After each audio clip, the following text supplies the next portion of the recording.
নমস্কার বন্ধুরা, তোমরা সবাই কেমন আছো? সমাজ লাইফস্টাইলে তোমাদের অনেক অনেক ভালোবাসা। আজকে বুধবার আর এখন সকাল 11:10 মতন বাজে। একটু বেরিয়েছি, স্টেশনে এসেছি, দরকার আছে। আর স্টেশনে আসবো আর গাছের দোকানে উকি মারবো না, তা তো হয় না। একটা যদিও গাছ কেনার আছে, পদ্ম গাছ। আমার বাড়িতে না পদ্ম গাছ নেই, এই গাছটাকে লাগানোর ইচ্ছা আছে। দেখলামও বটে, ওর কাছে কিন্তু আছে একটা, এই যে এই গাছটা আছে, তবে নেবো না। দামটা জাস্ট জিজ্ঞাসা করে গেলাম। তবে ওই মাটি সেরকম একটা তো নেই, ওই সবজির খোসা টোসা সেরকমভাবে আর কি জড়ো করেছি একটা বড় বালতির মধ্যে, সেগুলোকে জমাচ্ছি। তবে আর কয়েকদিন বাদে গাছটা নিয়ে যাব আর বসাবো, তখন হয়তো আরও অনেক কিছু স্টক চলে আসবে। আসলে ঘড়ি ঠিক করতে এসেছি, মার ঘড়ির ব্যাটারিটাও গেছে আর শ্রীমতীর ঘড়ির ব্যাটারিটাও গেছে, আর ওই যে চাবি দেওয়ার জায়গাটা সেটাও ভেঙে গেছে, ওগুলোকেই সারাই করতে এসেছি। আর এই যে চলে এসেছি বাড়িতে, একটুখানি গ্লুকন্ডি গুলে নিয়েছি। আমার যদিও এরকম শরবতের তেষ্টা মেটে না, কিন্তু আজকাল খুব খাই, খুব খেতে ইচ্ছা করে তেষ্টা মেটানোর জন্য। এর মধ্যে একটু ঠান্ডা জল মিশিয়ে নিয়েছি, খুব হালকা ঠান্ডা জল। চলো আগে একটু বসে আয়েশ করে একটু খাই।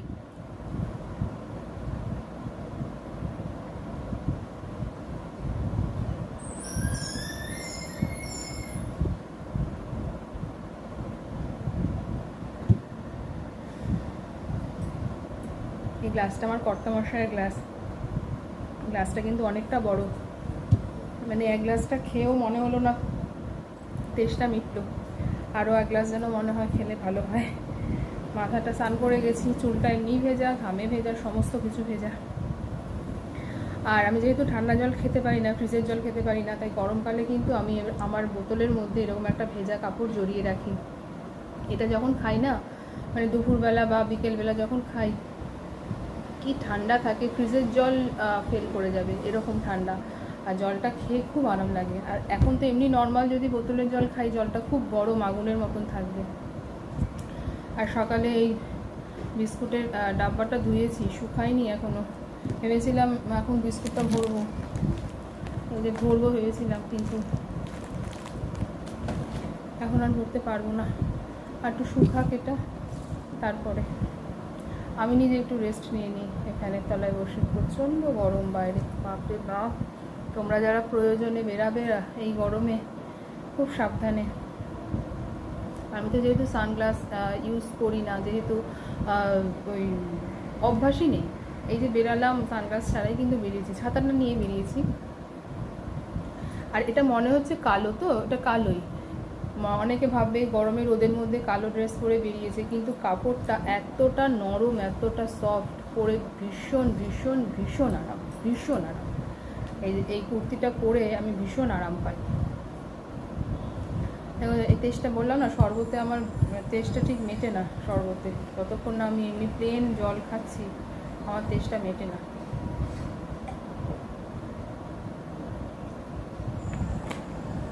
এমনি নর্মাল জলে আমার মুখ গলা সব ভেজে আরাম পাই। এখনও খুব একটা ঠান্ডা হয়নি, আরও বেলা যত যাবে জলটা আরও ঠান্ডা হবে। প্রচণ্ড গরম। আর এই যে চালটা ভিজিয়ে গেছিলাম, এবারে ভাতটা বসাবো। এখন 12:30 মতন বাজে, শ্রীমতীর তো আস্তে আস্তে 2টো হবে। আর এখানে পেঁয়াজ কুচিয়ে গেছি, আর আছে এই যে কাঁচা লঙ্কা কুচানো, বোঝা যাচ্ছে। পেঁয়াজ আর কাঁচা লঙ্কা কুচিয়ে গেছি, তার কারণ বড়া করব। কিসের বড়া? মাছের ডিমের বড়া। অনেক দিন আগেই মা মাছ রেখেছিল, রুই মাছ, তার মধ্যে বেশ খানিকটা ডিম বেরিয়েছিল। হ্যাঁ, এবারে ঠিক হয়ে গেছে, বের করে রেখে গেছিলাম তো, মোটামুটি এখন নর্মাল হয়ে গেছে। এবারে মাখতে পারবো আমি। এর মধ্যে পেঁয়াজ কুচি, লঙ্কা কুচি যেটা কুচিয়ে গেছি সেটা দেবো, আর দেবো এর মধ্যে চালের গুঁড়ো দেবো, আর সামান্য একটু বেসন দেবো, আর নুন হলুদ যা সব পরিমাণ মতন দেবো। আর দেখো টেস্ট করেছি কোন রঙটা কিনবো। এই রঙের নেল পলিশটা কিনেছি, আর এই রঙেরটা কিনেছি। উঠে গেছে, ঘাম মুছতে মুছতে এটা উঠে গেছে। শ্রীমতীর জন্য আইলাইনার কিনতে গেছিলাম, কিনতে গিয়ে এই 2টো নেল পলিশও কিনে এনেছি। তো চলো আগে ভাতটা বসাই, হাতটা ধুই, ভাতটা বসাই আগে।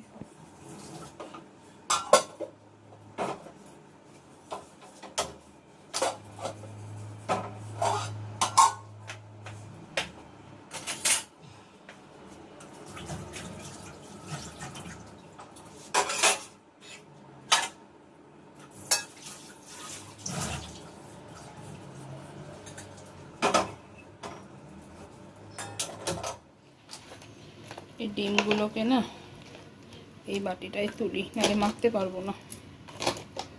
এটা মনে হচ্ছে এখনও একটু শক্ত আছে, মাখতে মাখতে বরফটা ছেড়ে যাবে। এগুলো মাজবো। আর এবারে পেঁয়াজটা দিই, এগুলো তো মাজতেই হবে, এখানে একই হাতে নিলাম, নাহলে হাত ধুয়ে নিতাম। এগুলো সব ধোয়ার জন্য যাচ্ছে। ও বাসন কতগুলো জড়ো হয়েছে। নুন দেব, এখানে রাখি। এগুলো সব ধুতে হবে।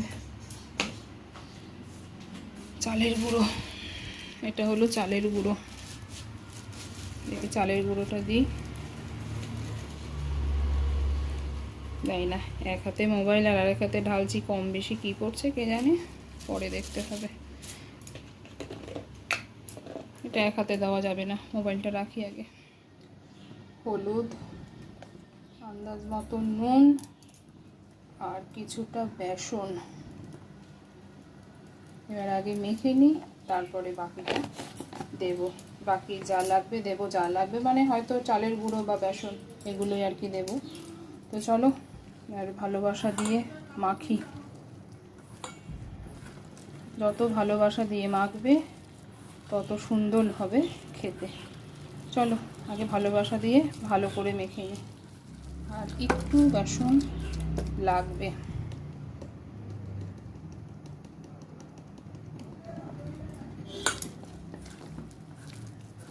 এই কড়াইটাও গরম হয়ে এসেছে, সিম করে তো রাখা, কড়াইটাও গরম হয়ে এসেছে।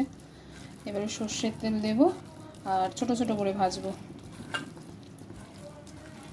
গরম গরম খেতে কিন্তু বেশ ভালোই লাগে। তারপরে এই যেই তেলে ভাজা হবে সেই তেলটা দিয়ে ভাত মেখে আর এই বড়াটা দিয়ে খেতে আহা হা হা, দারুণ দারুণ। চলো এটা আমার ভালো করে মাখা হয়ে গেছে, এবার ভেজে দিয়ে দিলাম বেশ খানিকটা সর্ষের তেল।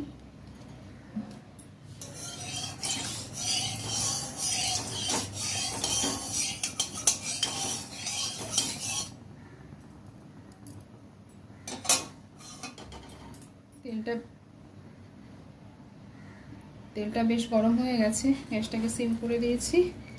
চলো এবারে বড়াগুলোকে ভেজে ফেলি। ছোট ছোট করে ভাজার চেষ্টা করব, জানি না কতটা কি ছোট ছোট করতে পারবো। চলো বড়াগুলোকে আগে সব ভেজে নিই।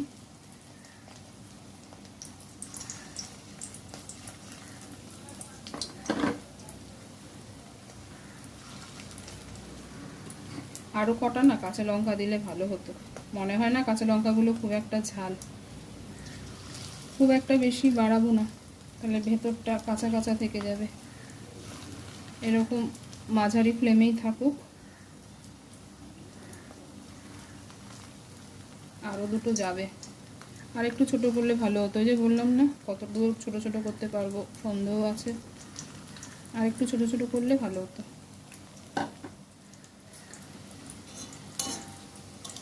এক পিঠ হয়ে গেছে সম্ভবত, এগুলো পরে দিয়েছি, এগুলো হয়নি। এই যে এইগুলো হয়ে গেছে, এক পিঠ হয়েছে। গরম গরম গন্ধটা দারুণ আসছে, মানে বড়া ভাজার গরম গরম গন্ধ। পেঁয়াজ আর লঙ্কার নিজস্ব একটা গন্ধ আছে, তারপরে মাছের ডিমের বড়ার গন্ধ।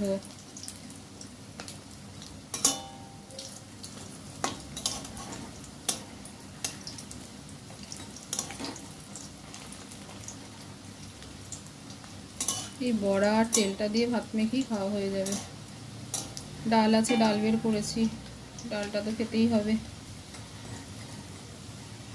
তাহলে থেকে যাবে। মেয়ের জন্যই করেছিলাম মেনলি ডালটা, কিন্তু মেয়ে খেলোই না ডাল। ওই ডাল এখন বসে বসে আমাকেই খেতে হবে, শেষ করতে হচ্ছে। দুটো পিঠ বেশ ভালো করে লাল লাল করে ভেজে নিয়েছি, এবারে গ্যাসটাকে বাড়িয়ে দেব। এবারে বেশ ফুল আছে, একটুখানি ভাজা করে নামিয়ে ফেলবো, তাহলে কিন্তু আমার মাছের ডিমের বড়া একদম রেডি। এখানে 10টা মতন বড়া হয়েছে, আর এই যে এই বাটিতে রয়েছে এই খানিকটা, এখান থেকে যে কটা হবে সে কটা বড়া আমি খাবো, আমার মেয়ে তো খায় না মাছের ডিমের বড়া। আর এটা কিন্তু আমি এখন দেবো নিচে, হয়ে গেছে, এটা বড়াটা প্রায় হয়ে এসছে। বাবারই জল ছিল মনে হয় বাটিটার মধ্যে, মানে বাটিটার নিচে জল ছিল, তেলের মধ্যে পড়েছে, গরম তেলে ফটফট করে উঠলো। আর ওদিকে ভাতটাও হয়ে এসেছে। ভাতটা আমি এবারে হয়ে এসেছে মানে কি পুরো একটা ফুটে এসেছে, এবারে সিম করে দেবো, তখন ভাতটা আস্তে আস্তে হতে থাকবে, তারপর ভাতটাও হয়ে যাবে। চলো এবার বড়াগুলোকে তুলে ফেলি। আর এই যে বাটিতে নামিয়ে নিয়েছি, আর এখানে বাকিগুলো হচ্ছে। এটা না বেশি গরম তেলের মধ্যে ছেড়ে ফেলেছি, এটা চট করে লাল হয়ে গেল। উল্টিয়ে দিই,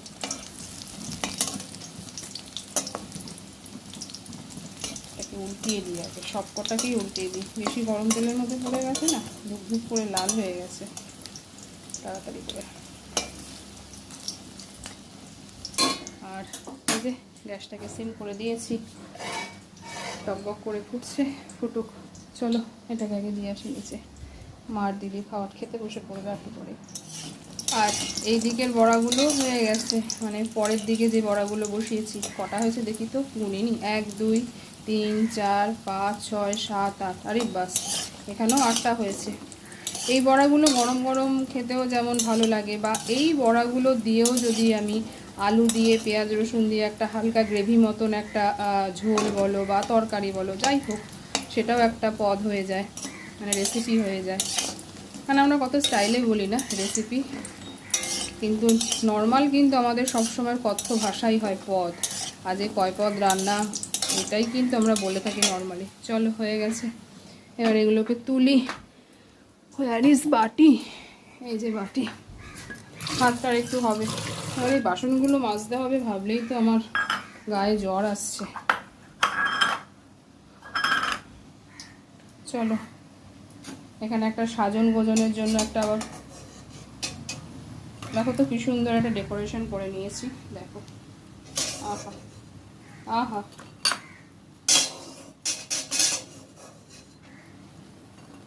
চলো আমার এই বড়াগুলো হয়ে গেছে, ভাতটা একটু হবে, এখন বাসন কটা মেজে নিই ফটফট করে। ভাতটা একটু হবে তো বললাম, ভাতটা হচ্ছে হোক। তো এই বিস্কুটের ডাব্বাটা এরকমভাবে উল্টিয়ে রেখেছিলাম ফ্যানের নিচে, তো হাওয়াতে শুকিয়ে গেছে। আগে বিস্কুটটা ঢালি, আর সকালে না আমার চা বিস্কুট ছাড়া একদমই ভালো লাগে না, কিন্তু আজকে সকালে চা মুড়ি খেয়েছি, তারও কারণ আছে চা মুড়ি খাওয়ার। বিস্কুটটা ঢালা থাকলেও বিস্কুট দিয়ে খেতাম না, মুড়িটা দিয়ে খেতাম। কালকে আমার ভীষণ ভীষণ ভীষণ শরীর খারাপ ছিল, ভীষণ, মানে বহুদিন মানে মানে প্রায় কয়েক বছর বাদে কালকে প্রচণ্ড মাইগ্রেনের ব্যথাটা মানে আবার শুরু হয়েছিল। এত বমি পাচ্ছিল, বেসিনের সামনে যাচ্ছি ওয়াক করছি কিন্তু আসছে না বমি। আর এখান থেকে নিয়ে গিয়ে প্রচণ্ড মানে ঘরের লাইটটাও ধরে রাখতে পারছি না, এরকম কষ্ট হচ্ছিল। লাইটটা অফ করেই ছিলাম, এত কষ্ট হচ্ছিল, তাকানো যায় না মাইগ্রেনের ব্যথায়। আর রাত্রে কিচ্ছু খাইনি, ভাত নিলাম একটু খাবো দেখে, ভাতটা একটু জল ঢেলে নুন দিয়ে মেখেছি, মুখে নিলাম, এক গান নিলাম, চাবিয়ে চুবিয়ে ফেলে দিলাম, গিলতে পর্যন্ত পারিনি, এরকম কষ্ট হচ্ছিল। তারপরে ঠিক 3 থেকে 4টে দানা মুড়ি একটু খেলাম, ওই 4টে দানা মুড়ি খেলাম, মুড়ি খেয়ে শুলাম। বুঝতে পেরেছি ওটা একটু ঘুমটা হলে আমার শরীরটা একটু ভালো হবে, সেটাও বুঝতে পারছিলাম। তারপরে আর রাত্রিবেলা বিছানাটা শ্রীমতিই করে, ওকে বললাম তাড়াতাড়ি, ও পড়তে গেছিলো, ও কালকে পড়ে এসেছে, অনেকটা রাত্রেই এসেছে, প্রায় 9:20 মতো, 9:15 মতন হয়ে গেছে। আর ওকে বললাম তুই তাড়াতাড়ি করে আগে বিছানাটা কর, এসিটা ছাড়, আমি শোবো। তারপরে শোয়ার 10 মিনিট বাদে প্রচণ্ড শীত করছিল, আমি যে চাদরটা ওই যে চাদর মুড়ি দিয়ে শুয়েছি, একেবারে ঘুম ভেঙেছে, অ্যালার্মে ঘুম ভেঙেছে, 5:25-এ অ্যালার্মটা বাজে, অ্যালার্মে ঘুমটা ভেঙেছে। ওই জন্য আজকে শরীরটাও একটু, আমার ব্যাটারিটা একটু ঝিমিয়ে পড়েছি। তবে আজকে ব্যথাটা নেই, তবে একটা গা গোলানি মতন আছে। এখন কালকে সকালবেলা বেরিয়েছিলাম, মাকে নিয়ে যখন বেরালাম, স্নান করেই বেরিয়েছি, কিছু খাইনি, ওটা হয়তো ভুল করেছি। এবার যখন মাঝ রাস্তা অবধি গেছি তখন না মাথাটা কেমন টিপ টিপ ব্যথা করছে, ওটাও একবার ভাবছিলাম যে হয়তো সূত্রপাতটা শুরু হয়েছে। তারপর আমার শ্যাম্পু করা ছিল না, ওটাও আমার খুব মানে শরীরটা খারাপ করে দেয়, ঠান্ডা লেগে যায় চট করে, যেহেতু আমার ভীষণ অয়েলি পুরো স্কিন বলো, এখান মানে মাথা ফাতা ভীষণ অয়েলি। এই যে আজকে শ্যাম্পু করেছি, কালকে যেই মাথায় জলটা ঢালবো না, মাথা পুরো একদম তেলতেলে হয়ে যাবে। তো তো ওই নানান রকম সব কিছু মিলিয়ে ঝুলিয়েই শরীরটা কালকে প্রচণ্ড খারাপ করে ফেলেছে, প্রচণ্ড, মানে আমার কারোর সাথে কোনো কথা বলার ক্ষমতা ছিল না, এত শরীর খারাপ করেছিল। কর্তামশাইয়ের সঙ্গে যখন ফোনে কথা বলছিলাম তাকে বুঝতেই দিইনি যে আমার শরীরটা খারাপ, যদিও বারবার জিজ্ঞাসা করছিল, সবসময় জিজ্ঞাসা করে বাড়ির সবাই ভালো আছে তো। আমি বলেছি হ্যাঁ ভালো আছে, সবাই ভালো আছে। আমার মেয়ে তখন তাকাচ্ছিল আমার দিকে, কি তোমার শরীর ভালো আছে, বাবাকে বলছো, আসলে মানে ভালো লাগে না তো বলতে তখন, সেও আবার ওখানে চিন্তা করবে। যদি আমার এই ভিডিওটা এখন যে সে এখন দেখছে, সে বলবে ও মিথ্যে কথা বলে দিয়েছে তুমি। বৌদির সঙ্গে রাত্রে কথা হলো, বৌদিকেও বলিনি যে শরীর খারাপ। যাক গে, আমি তো জানি এটা এমন কিছু শরীর খারাপ না, ঠিক হয়ে যাব। বাড়াবাড়ি হলে তখন সে একটা কিছু বলা যায়।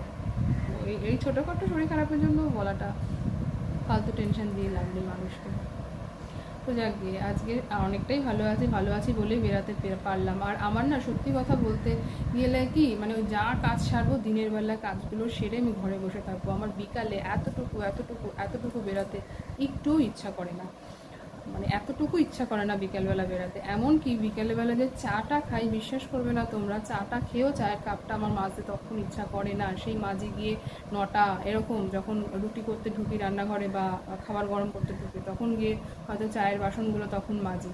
খুব কম হয়েছে, রেয়ার কেসে হয়েছে আমি চা খেয়ে তাড়াতাড়ি করে সবার চায়ের বাসনগুলোকে ধুয়ে নিয়েছি। আমার বিকেলে বাসন মাজতে এতটুকু ইচ্ছা করে না। এক এক সময় তো এমনও হয় কর্তামশাই যখন বাড়িতে থাকে, আর কর্তামশাই যখন বাড়িতে থাকে রাতের বেলা বাসনটা সেই মাজে। এমনও হয়েছে এক এক সময় যে ওই রাত্রিবেলা সে চায়ের কাপ মেরেছে, এরকমও কখনো হয়েছে। তো যাকে এই হলো গিয়ে কথা। চলো, বিস্কুটের ডাব্বাটা তো শুকিয়ে গেছে, এবার বিস্কুটটা ঢালি। আর আজকে ইচ্ছা আছে একটু টক দইও খাবো। চলো, তোমাদের সাথে কথা বলতে বলতে মনেও পড়লো, এখন ফ্রিজে রয়েছে না, অত ঠান্ডা তো আমি খেতে পারি না। এই যে সেদিনকে যে এনেছিলাম তোমাদের সঙ্গে তো শেয়ার করেছিলাম যে টক দইটা এনেছি, এই যে। তো একটু টক দই খাবো, গরমকালে আমার এটা বেশ ভালো লাগে খেতে। মিষ্টি দই খুব একটা খাই না, ওই দাদা একবার তোমাদেরকে বলেছিলাম মনে হয়, দাদা যে দইটা আনে সেই দইটাই আমি খাই, ওটা টেক্সচারটা একটু ভারী আর বেশ মিষ্টি হয়। আর মিষ্টি জাতীয় কোনো জিনিসই আমার খুব একটা ভালো লাগে না। তো চলো, টক দইটা খানিকটা কেটে আমার জন্য রাখি, আর বিস্কুটের ডাব্বাটা মধ্যে বিস্কুটগুলো ভরি। আর আমি ভিডিওটা এখানে রাখছি। ভিডিওটা তোমাদের কোথাও যদি ভালো লেগে থাকে তো ভালোবেসে একটা লাইক, কমেন্ট, শেয়ার আর সাবস্ক্রাইব করে আমার পাশে থেকে যেও। তোমরা সবাই ভালো থেকো, সুস্থ থেকো, সাবধানে থেকো। আবার দেখা হবে তোমাদের সঙ্গে নতুন আরেকটি অন্য কোনো ভিডিওর সঙ্গে। ততক্ষণের জন্য টাটা।